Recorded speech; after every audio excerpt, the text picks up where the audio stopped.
can American investors do that might make a difference? I think a lot of Americans have a lot of Chinese exposure in their portfolios that they don't really understand, don't know exists there. But what can they do? How can you take your portfolio and weaponize it so that you're pro-America and really pro-Chinese people, but anti-Chinese government? Yeah, because China is involved in so many of our companies, that is, at least today, a more difficult thing to do. But people are thinking of, establishing these funds where they don't have Chinese investments. And people, of course, can divest from mutual funds and hedge funds that have Chinese exposure. Eventually, this is going to make good sense because I think that with the economic trends in China, companies there are going to not have the same values that they do today.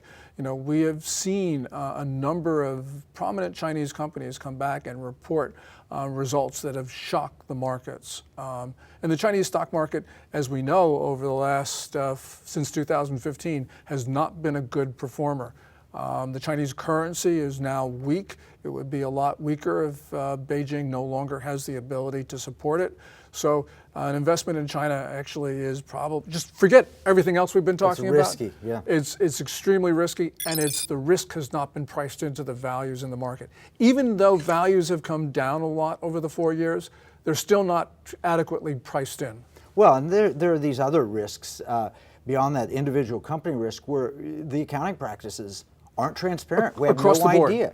And Americans, for example, we had an IPO. The largest IPO in history was Alibaba. $25 billion of American money was raised. Americans did not, the Chinese got cash, $25 billion.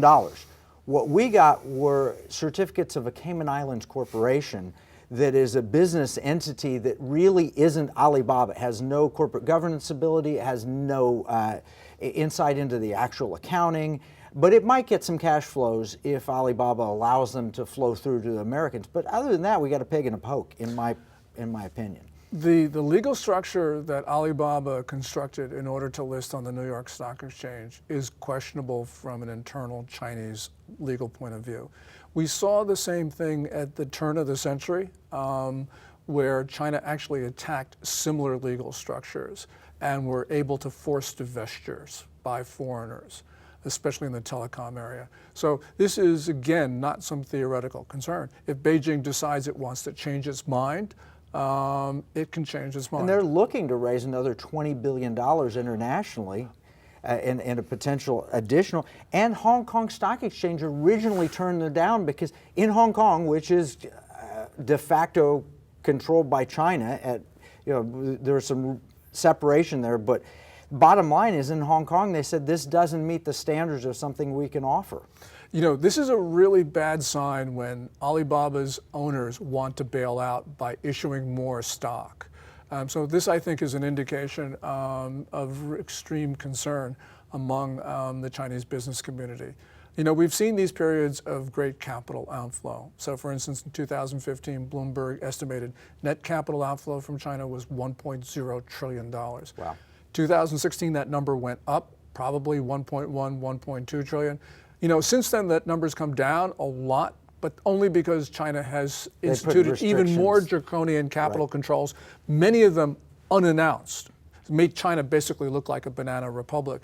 Now money's starting to come out again from what we can tell, and this Alibaba proposed $20 billion secondary new offering really looks like Jack Ma saying, no more. Well, they're desperate for dollars, for hard currency, for real currency. I know that to be true.